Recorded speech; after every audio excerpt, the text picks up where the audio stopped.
Bill Oddie lives in Hampstead, North London. He has 3 daughters, 3 grandchildren, and has built a tight-knit family unit around himself. Oh, lovely, good. Oh, that's what I like. If you can frighten the children more, I get more cuddles. He's just having a lovely cuddle with Grandad, eh? But recently, something happened which has forced him to confront his past. About 4 years ago, I was struck down, as I suppose you'd say, by what would have been called a nervous breakdown in the old days, but actually was clinical depression. And having recovered from that, I had a second bout about a year and a half later. Just discuss it with me, it's all right. You want what? Huh? Limousine? Nothing's going in your mouth. You want what? Mummy? As Bill tried to understand what caused his depression, he started to explore his family history in more detail. What's all that about? Having had therapy, it rapidly emerged that I had the classic background to create some sort of depressive reaction at some stage in life, which was that I was sort of abandoned by my mother. I had no mother at home. I say, in my memory of being a child at any stage. Throughout his childhood, Bill's mother, Lillian, suffered from what was diagnosed as schizophrenia.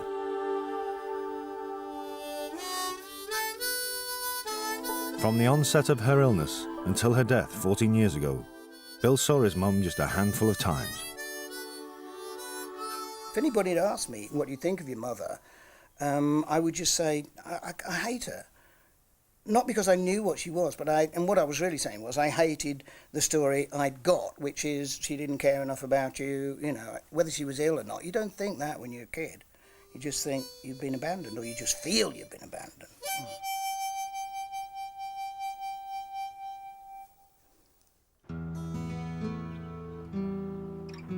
Now, he's decided to try and find out what really happened to his mother.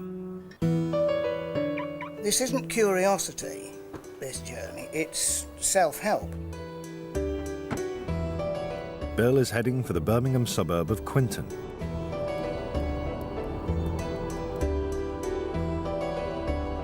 This is the first time he's been back to his childhood home in 40 years.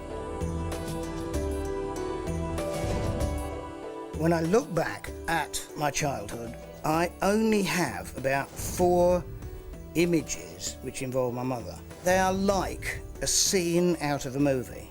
You know, they're like, here's the best of, this is the trailer, as it were. But I never did see the film.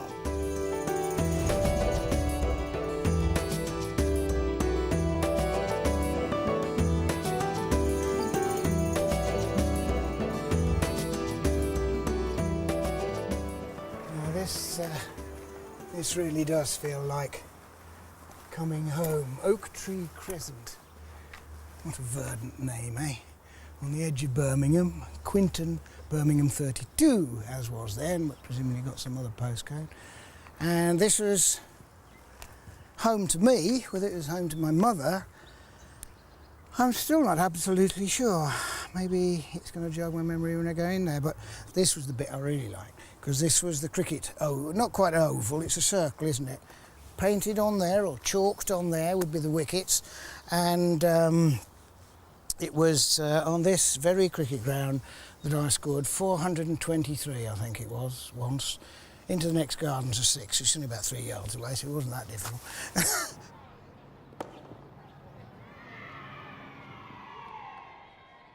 And this, number 8, this was the family home for quite a long time, really, 1948 to about 1959-60.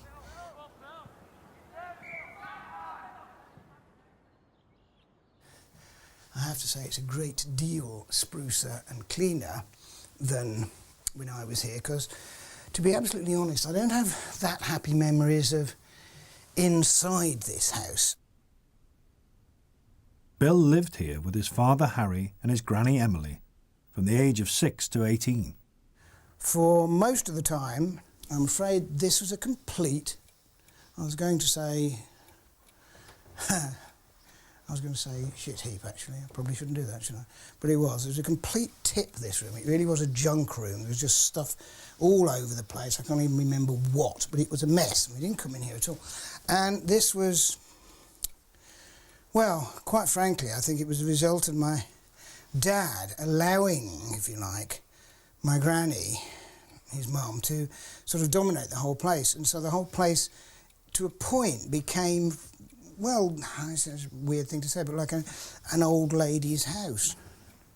Dad and I could never, ever have a man-to-man talk, you know. It just didn't happen, and occasionally we wanted to, but Granny would simply not go. She'd interfere. Upstairs, and the layout much the same, 3 bedrooms and a bathroom. One memory of my mum. This bathroom, I presume it's more or less the same thing. I remember coming back from school, walking in here. As a matter of fact, I think the bath was the other way, but that really doesn't matter. And there, sitting in the bath, happily having a bath, was this large woman who just sort of, oh, hello, you know, completely naked, which, frankly, I wasn't that used to at that stage in life. And that was my mum. And I remember feeling uncomfortable and sort of scuttling out. And I simply didn't know she was there. Now, that implies that she wasn't actually living there, that she just sort of come in, settled down, having a bath, in I went. What happened after that, I have no idea. But I've got these funny, isolated pictures like that.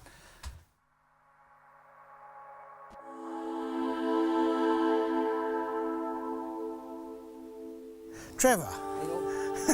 Nice to see you after that many years. Do you want to go and shooting practice on your lawn, wasn't it? Trevor Bing used to live next door and played in the same football team as Bill.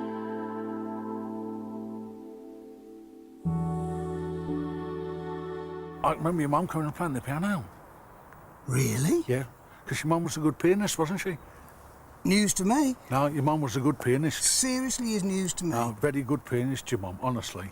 Or it seemed to be us, she'd come on Friday nights. Yes. And go on back on Sunday nights. Well, that's kind of as I remember it, and I was just remembering that one of my very few, well, bad memories, to be honest, was her. I don't know whether you were with me, but I'm pretty sure we were playing out here, or a bunch of us were, and she presumably was being taken back in a taxi or something like that, and I just remember her shouting and screaming and fighting and presumably, you know, not wanting to go, and I just sort of... Bill, they came for people, didn't they? Not in a taxi, in like a black Mariah, was it not?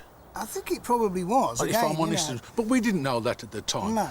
And I remember your dad having a problem with your mother trying to get her to go, and that must have been the same day as what you've remembered is what I've remembered. Because I only remember once, and you know, I can only remember once. Yeah. And I think your dad had to send for the police. Actually. And it was a forcible to get her into the van to go away. I think you're right, and I wouldn't have remembered that if you hadn't said that, but actually if I can, you know, I can almost envisage that day, I really can. We were here, car over there, That's it. And I think you're right, there was another car. Thinking about it now, police, and I think that was the last time we saw your mum.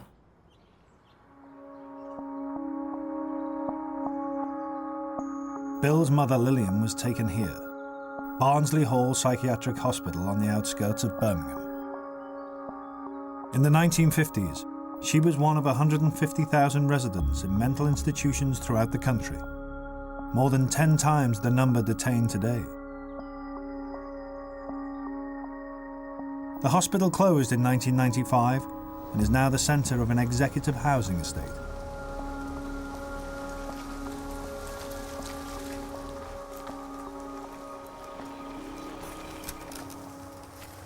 Yes, well, thus our memory is totally obliterated.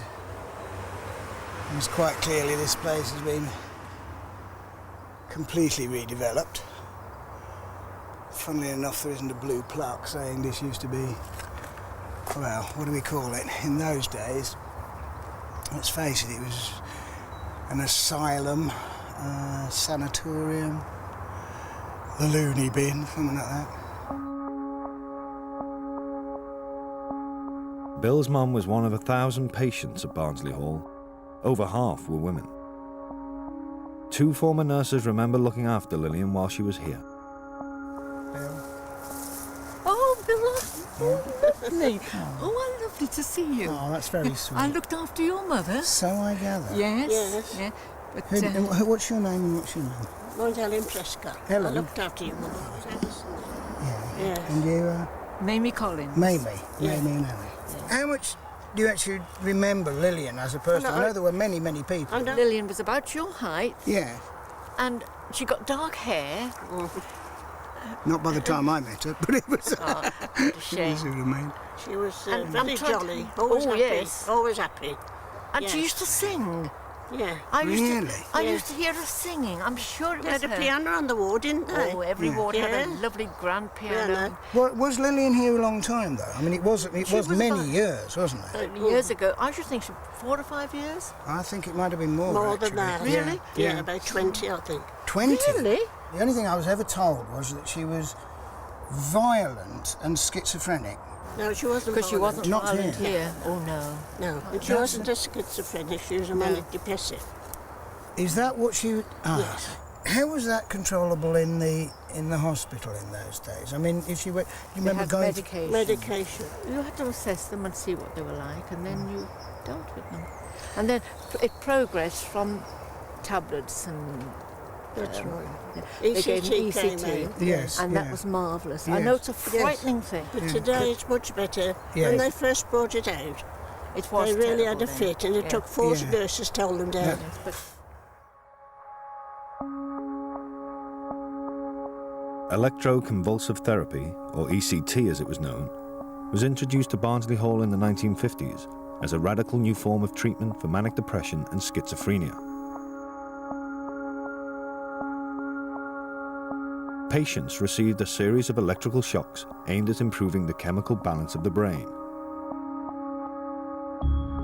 The side effects included severe memory loss.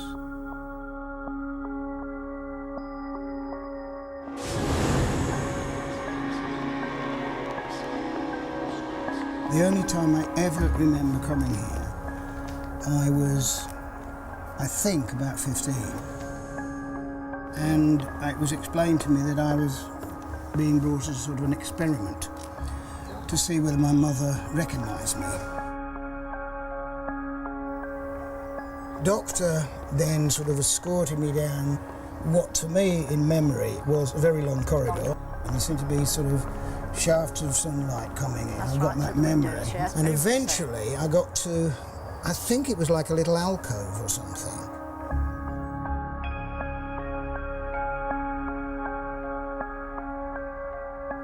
This lady was sitting in a chair there, and he said, "This is your mother." Not at any stage did she register any recognition of me whatsoever. And the only line, this bizarre line, I just remember her saying at some point, I don't know why it cropped up, she said, "Television is dead bodies and cardboard."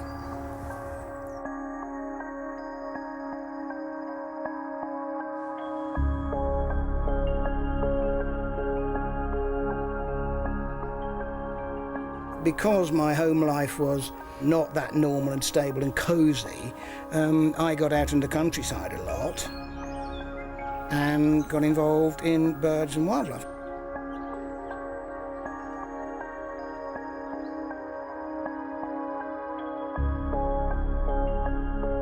In the absence of his mother, it was left to Bill's dad, Harry, to nurture his only child. This was my escape route. I rapidly became proper bird watcher, as you were. I got my binoculars. And all I can say is my dad encouraged it. I don't think he understood it at all.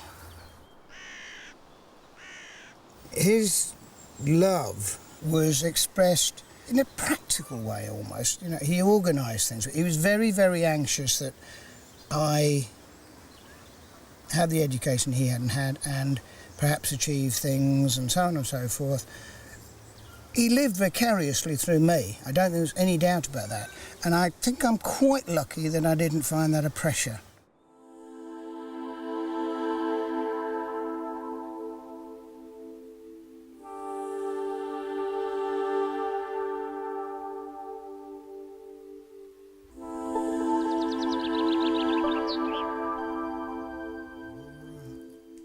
Bill still doesn't know precisely when or why his mother was absent from the family home. The nurses at the hospital have given him partly contradictory information about Lillian, so he's applied for her medical records from the local health authority. Records that have been stored with county archives have been checked, and Lillian's name is not listed as being kept in archive. Lillian Oddie was first admitted age 36 on the 24th of May 1950 as an informal patient. What? And discharged on the 23rd of December 1950, home for Christmas. She was readmitted on the 14th of July 1951 and discharged the 12th of July 1960. Right. The registers do not quote medical reasons for admission. That's annoying. So I'm not able to give any further information. It sounds like she came back for a few months and it wasn't going to happen, and she got worse again, and since I have memories of her being forcibly, presumably taken back to the hospital, then I guess maybe it did get to the point where she stopped coming home. She stopped coming home, I think. It's probably what happened.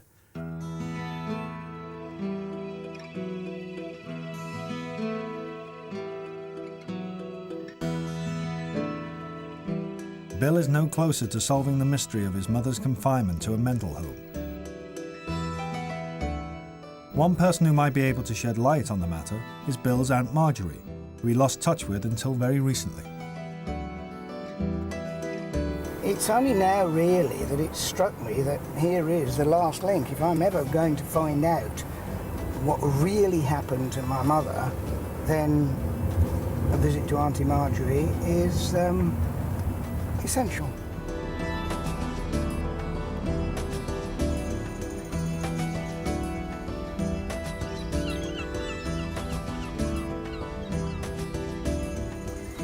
Marjorie lives near Worthing in Sussex, and Bill's arranged to meet her for tea.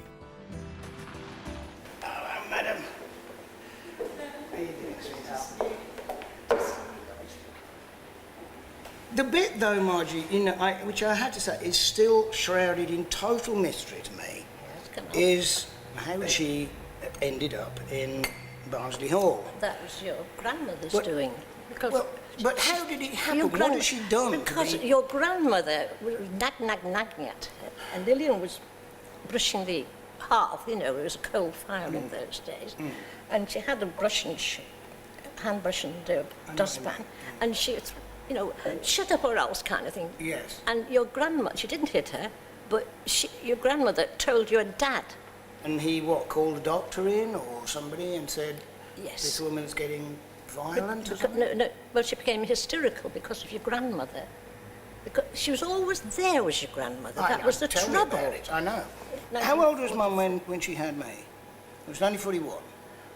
Lillian had a miscarriage, first of all, at about 5 to 7 months. Which is pretty horrendous, to say the least. And then she had a second child. And then the second one died, it was a girl, after 5 days. 5 days old? Your grandmother wouldn't let your mother go upstairs when this little baby was crying. And she did go upstairs eventually, and she died on her own vomit. That was 2 babies that had gone. So when you arrived, Bill, you were spoilt to the extent that Lillian used to go every night and sleep until you went to sleep. She must have been very scared. She was. She was scared of your grandmother. Yes, in case she lost you, you see. Right, yeah. I mean, this is unbelievable stuff. She must have been so, I guess the word traumatised or whatever, to go from, in 3 consecutive years. And had your grandmother there all the time. The other thing, that she was actually living and continued to have to live and had the prospect of always having to live with my granny, who in a way she could actually think that woman killed my baby.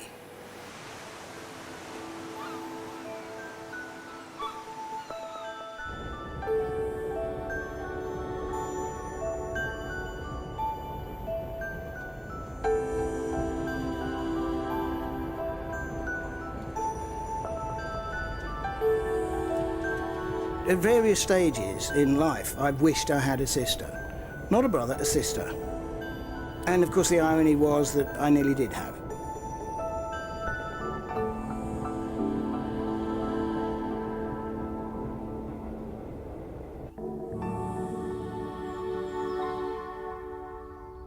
This is the house where the baby died in 1940.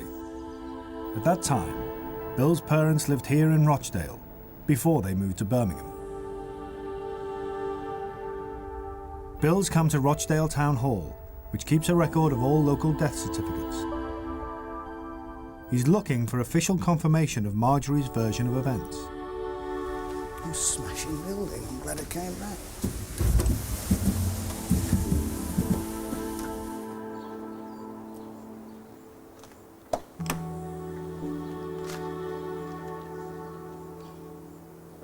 Now, this is quite a moment, really. My mum had a baby the year before I was born. Would have been my sister. Was my sister, I suppose. No, I wasn't born, was I? And the baby died at about 5 or 10 days old. 5 days. 21st of January 1940. Oh, my Lord. Oh, wow. I have to question this one. So name and surname. Oh, that was her name. This is really... I don't know how you're going to... Name of the deceased in this case, Margaret Jean Oddie. Female, 5 days, daughter of Harry Oddie. Do they even mention the mother? Doesn't look like it. Why do they just put the father? You know, it's like the mother... a baby factory. Oh, sorry, that one didn't make it. Have another. This is very unreal and very sad, obviously. You just say those words, daughter of Harry Oddie, and having a name. Female, 5 days.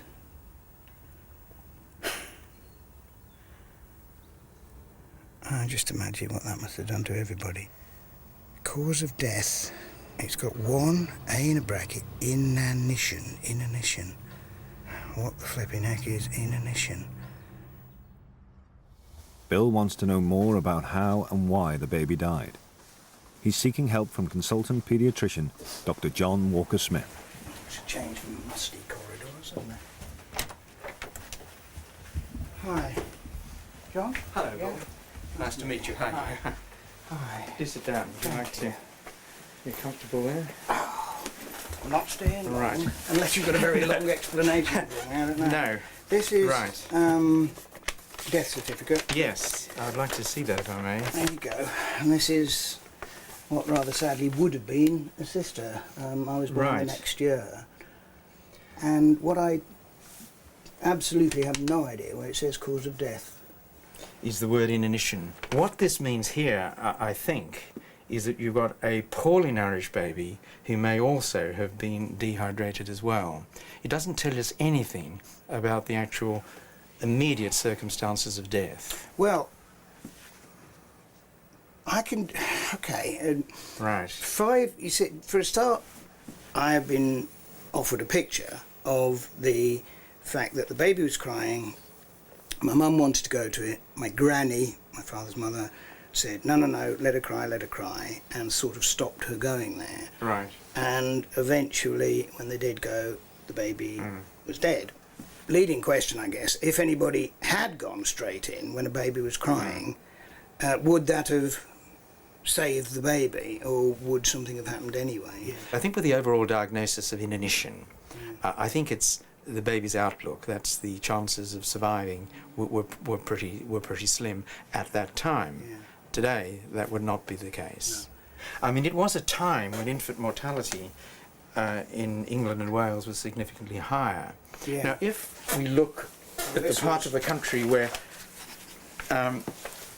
Rochdale. Now these are going back to the 19th century, but this is infant mortality rate in England and Wales. The worst part of England and Wales to live in was in that area there, and it was the deprivation the baby suffered in the urban environment. It doesn't matter what the doctor or anybody else says about that baby might have died or that baby would have died. My parents would never know. My mother in particular would never know. And if she were stopped from going to the baby, I can't see how she would not have carried that feeling through her life, of feeling, if only I'd gone up there, I could have saved the baby's life. It may not be true, but in her head, it must have been. My mum must have had to live in the same house as somebody she thought, if you hadn't been here, that little girl might still be alive.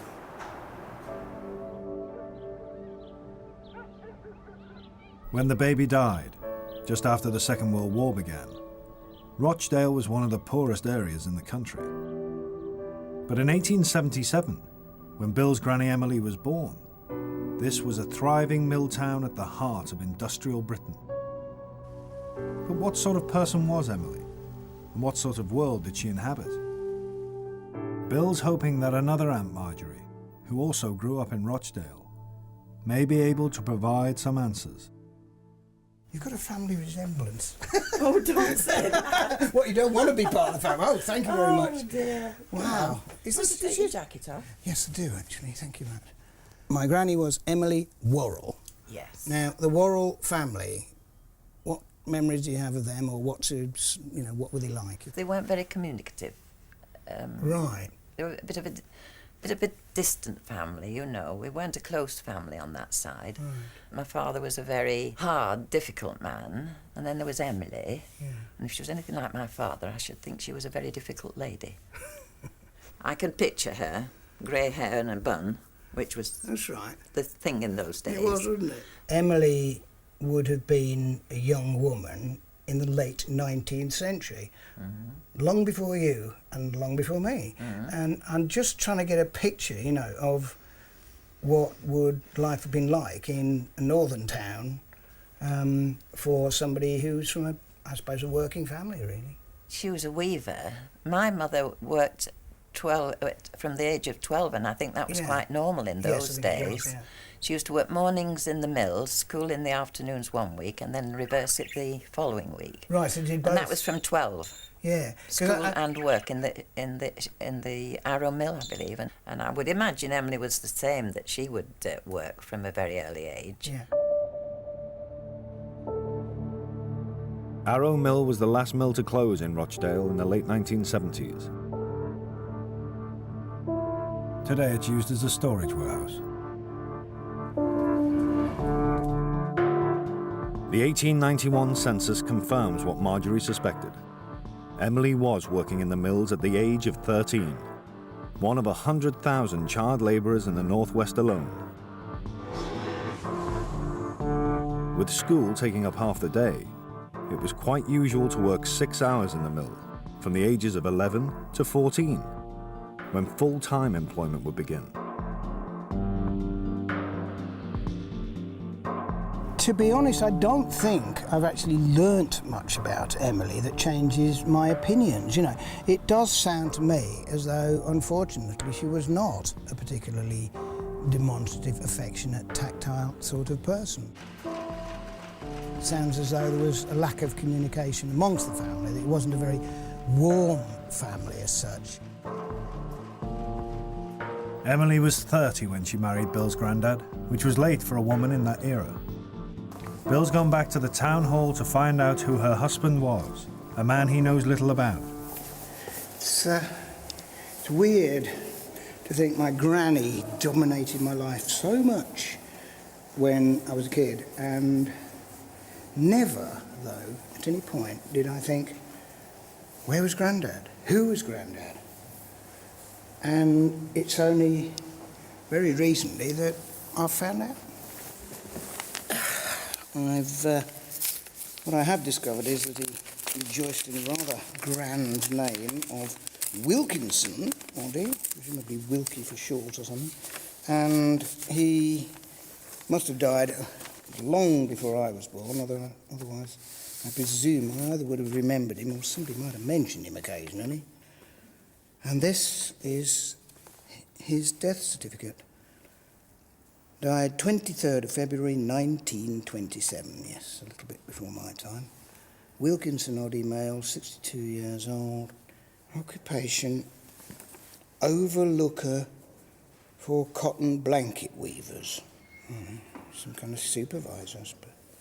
Cause of death, heart failure, 10 minutes after a completed operation for carcinoma, I think it says, of the left tonsil, during which operation chloroform was administered. Certificate received, coroner inquest.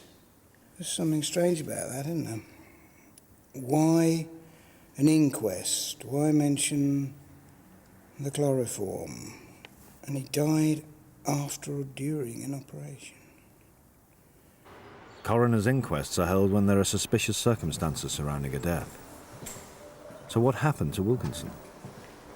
Fantastic.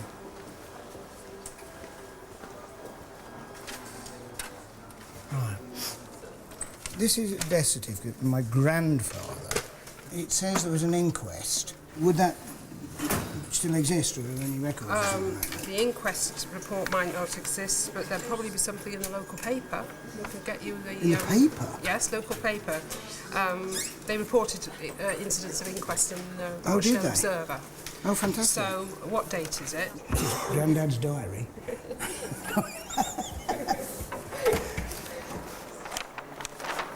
Died under an anaesthetic. What's that one? Ah, that sounds right. That sounds right. Does it? Oh, you think Yes, that's it? yeah, Rochdale. Oh, yes, there you are. Because he was an overlooker, whatever that was. Mrs. Oddie, this is my granny, the widow of the deceased, said that some months ago Mr. Oddie complained of a sore throat. It was arranged that he should undergo an operation. The operation was performed. Mr. Oddie died before coming out of the anaesthetic. The operation was for cancer of the tonsils. Wilkinson was known to have a weak heart, and in 1927, ether would have been the safest anaesthetic to use. The problem is that it's highly flammable. As his operation involved using a powerful electric spark to cauterize the cancerous tumour, the doctors chose a safer alternative, chloroform. The downside was more strain on the patient's heart. Wilkinson died of heart failure, but the inquest into his death held that the doctors took an acceptable risk. It's a nice choice, isn't it? You'll either die of a heart attack or explode. Now, this is quite an interesting little implication. Witness was of the opinion that the deceased's throat condition had not arisen through his employment. Now, who knows, maybe this was, the company or the mill owners making sure that they weren't liable, and probably, or possibly, I don't know, the liability would have been that they had to continue to pay a widow's pension or something like that to Emily, my granny.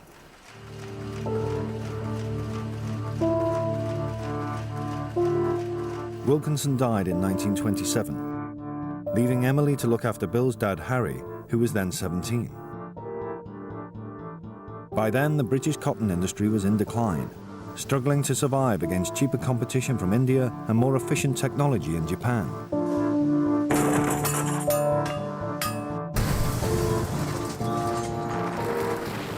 When the last mill closed in the late 1970s, the machinery had hardly changed in 100 years. One mill which did survive is the Queen Street Mill in nearby Burnley, now preserved as a museum. Bill's coming to see for himself what the working conditions in the weaving sheds would have been like and whether they could have contributed to his grandfather's death.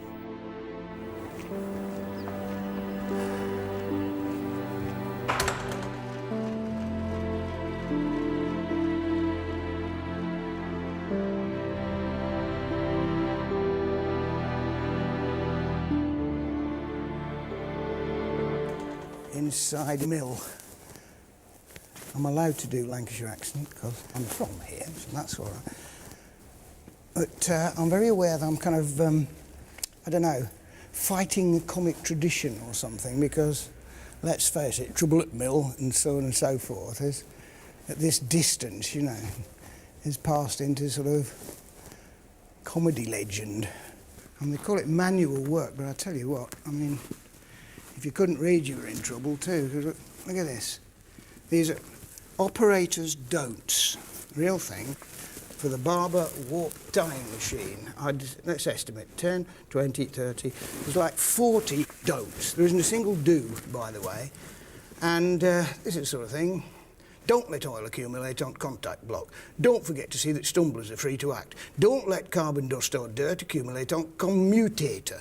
Don't put stretch on upper wharf frame while still in the loader, as if you would.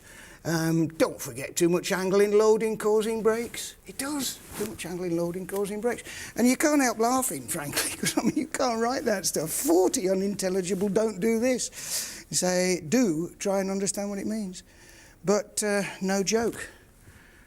When people were working here, it must have been, I say, not only tough hours, low pay, but I don't know, it feels dangerous.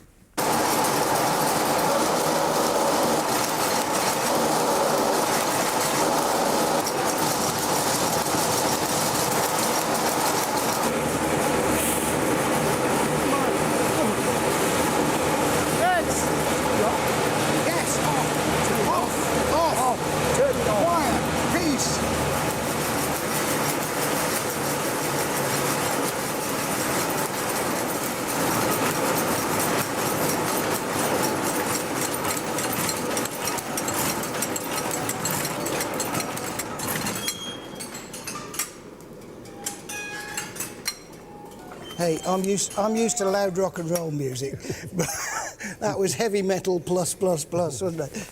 You'll have to wait till I switch on, otherwise I'll not be able to hear you. Oh, you just turned your ear? You didn't hear a thing. It was noisy. Oh, well, I switched them off, yeah. Don't blame you. Like Wilkinson Oddie, Rex Gormley used to be a loom overlooker. He has first-hand knowledge of life in a weaving shed. What was the overlooker then? What was your actual job? Well, you overlooked all the machinery and you was in charge of your weavers. It was like having half a dozen wives. If they upset you and they come with a problem for the loom, you just made them wait. Yeah. And they lost money. Yeah. They lost money on their wages. I happen to know that my granny was a weaver and my granddad was an overlooker. So he married a weaver, one of the workers. Now, did that often happen? Quite a few times. Yeah. In fact, the old fella that taught me, his wife was a weaver, not on his set. They didn't work on their set because it was short favoritism. That really would have been difficult, wouldn't it? Yeah. Was there a girl that you particularly had a shine on? There was Harry Murray. Harry Murray? Well, so called because... The thing was, if you was working under the loom, and when I was an apprentice, the overlookers, they used to have bets what colour of knickers the weavers were wearing. Yes. See? And if you was weak, when I was as you were under the loom, the weavers always went up, they'd stride over you, you know. So they'd say, go down to such a loom, we bet she's got such a colour of knickers on, you see. They'd have a little bet. Should I ask why Hairy Mary was so called then? Yes, well... You're a bad man.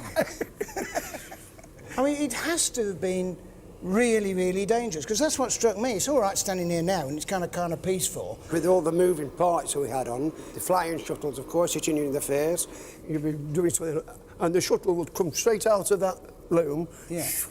What, shoot it? Oh, just fly through the air, and many people got hit with the shuttle. Yeah. I mean, that is shaped like a missile, isn't it? Oh, yeah. I mean, look at this. Rex, my granddad had some kind of throat cancer. Now, did you come across people who had similar throat problems? There were people who had throat cancer, yeah. but obviously nobody would specify from where they got it from. But kissing the shuttle, it left an awful taste in your mouth, and over a period of years, I'm sure that it did have some adverse effect on them. Yeah. You would close the shuttle, Yeah. and, Pull it out and it won't be in your mouth. Right. But it left a dry taste in your mouth all the time. And if you saw the places where they stored these things, you'd realise that it wasn't very hygienic at all.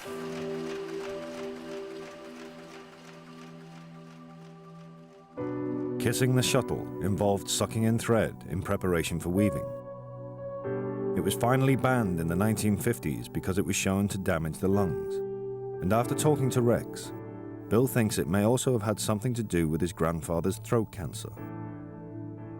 Frankly, I think I'm totally convinced that Grandad's, Grandad, like I knew him, Grandad's throat condition was brought on by the working conditions, yes. And it's quite obvious that many people suffered from working in factories like that with the fumes and everything else.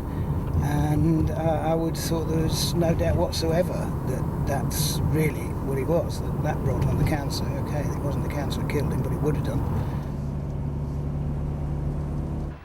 Almost 80 years after reporting Wilkinson's death, the Rochdale Observer has published another Oddie story. They've picked up on Bill's quest and run an article asking for Oddie relatives to get in touch. Right, Rochdale Observer, 28th of February in the year 2004. And lo, a little advert, well, it's quite high actually, up on page 9, search on for other Oddies. And we've had one reply, that much I do know. Neil Oddie, I've never heard of him. He might have heard of me or not, I don't know, but we're about to meet Neil. It turns out that Neil is an amateur genealogist, so Bill's family is about to get considerably bigger. My Good goodness. day. Pleased to meet you. So you can see the family resemblance, can't you? Small, fat, and with a beard, yes. I didn't grow the beard specifically for the job. The latest edition of the family tree. Where do we start? I don't know how to read a family tree. Go on, you'll have to talk me through this. I mean, This is me going here. This is you, yeah. Right, and that is your grandfather, as far as I'm aware. Born 1864, that tallies what I... Yeah, it is, yeah. 1864, born, died in 1927. My great-grandfather and your great-grandfather Yeah. are brothers. Right, OK. So we share a great-great-grandfather. I've always felt there might be some relationship, but I've never been able to prove it until... Why do you say felt? As if feel some strange affinity? The number of people in Rochdale have said, are you related to Bill Oddie? Well, that's inevitable, isn't it, Yes. really, to be honest? You know, anybody yes. with a name that's kind of as uncomfortably memorable. I've never liked it. I've always wanted to ask whether your second toe is longer than your big toe, because my second toe is longer than my big toe, as was my father's, and I wondered if this is linked. So that lump sticking out, that's not your... That's not, the second toe. Oh, it's enormous. Oh, well, it is, just. It is just. So, all you folks watching, I'd like you to get shoes and socks off, and if your toe here is slightly longer than your thumb, we're related. I intend searching out every instance of Oddies that I can and making some sort of record of them. OK, but this far, can I borrow it at least for a bit? Come on. Of course you can. Well, give it me then. Where is it? Is that a it? little bit. That's it, look at that. That's as much as we know. Well, that's what we've What's had the out. map? And there's stuff. This is stuff what in I'm there. after. This is what I'm after. All the secrets are in here. Oh, I'm very pleased to have met you. I assure you, I'm delighted. Oh, thank you. From Neil's file, Bill has a much better idea of how he fits in. The man who thought he didn't have much of a family can now identify over 30 living relatives. Neil's research has also helped Bill trace the origins of the Oddie family back to the rural village of Grindleton on the Lancashire-Yorkshire border. Before the Industrial Revolution, the Oddies were hand loom weavers. This is looking very promising. Grindleton is right on the edge of what's called Bowland Forest here, and frankly, looks more like my kind of habitat.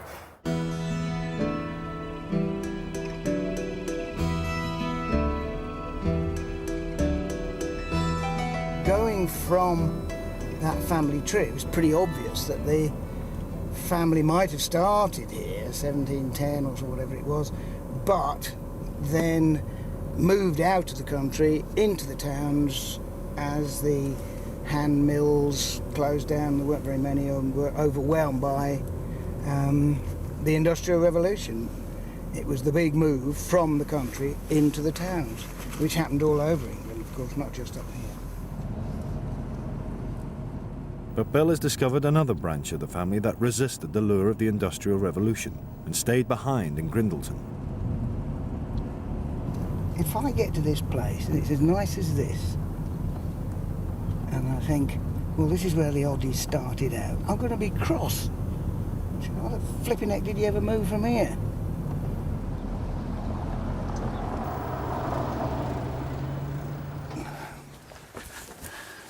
Thanks for that, love. Ciao. Basil Oddie has agreed to come and meet an Oddie relative, but he doesn't know who it is. Yeah, Mr. Oddie was sat over there. Come to meet you. It looks like Bill Oddie. How do you do? Basil? It looks like Bill Oddie off the telly. That's purely coincidental. Is it? Its voice is the same as well. Good Lord! I was born in Rochdale. Where were you born at? Here, in Grindleton. Yes, exactly. So you got a lovely rural setting to be born in. Well, our branch all stayed here. Stayed here? More or less, yeah. So there used to be lots of Oddies in Grindleton? Hundreds of Oddies in Grindleton. Hundreds of Oddies? Yeah. What a terrible thought. Bill's branch of the family is related to Basil's branch by a common ancestor 6 generations back. Basil's family were dairy farmers, but rather than join the exodus to the cities, the Industrial Revolution came to them. Staying behind proved to be a smart move when in the 1860s the railways arrived in the village, opening up a brand new market for their milk. Oh, that makes a huge difference then, doesn't it? Because suddenly you've got milk can go in every single direction. Yeah, so over to Yorkshire, over to Lancashire. And I don't know where the milk went to, but I should imagine it went Manchester way. I would think so. And so my family, working away in the horrible mill, were probably drinking the idyllic milk from here. Yes. Probably. It had a little label on. Yeah, it did, didn't it? Yeah, Oddie's milk.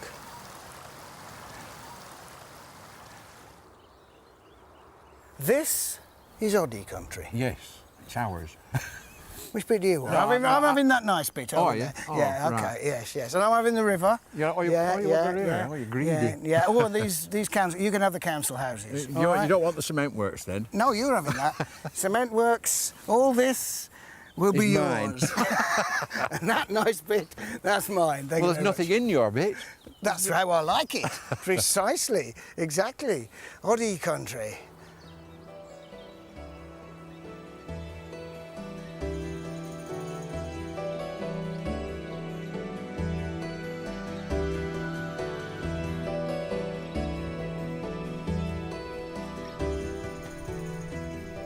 What's been fascinating is clarifying some things about the family that would have affected me as a person. You know, I have particular reason to do that, obviously.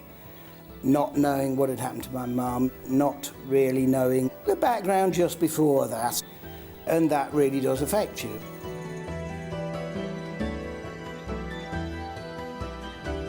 Bill is now on his way back home to London. I mean, if anything, I suppose to coin an unavoidable pun, I am the odd one out in the Oddie family. If I'd been born, let's say, a couple of generations before and the family were working in mill, the pressure would be such that you couldn't do anything but conform. The opportunity wouldn't be there to do anything else. So I presume I'd have been an overlooker.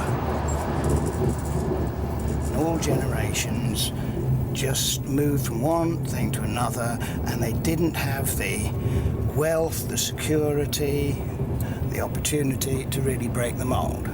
Now, I did, and a lot of that was because my dad put me in a situation by guiding me to various schools and things and encouraging me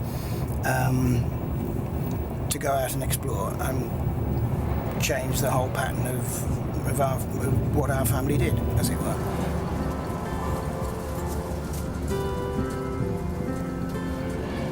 This journey has been a real lifesaver, because one thing this is completely confirmed is that my mother was in no way negligent or anything like that, or incompetent. She was she was immensely unlucky in things that happened to her.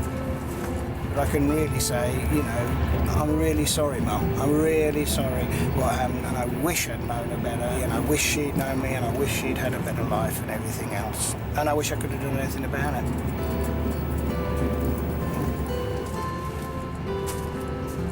That's sad. That's sad.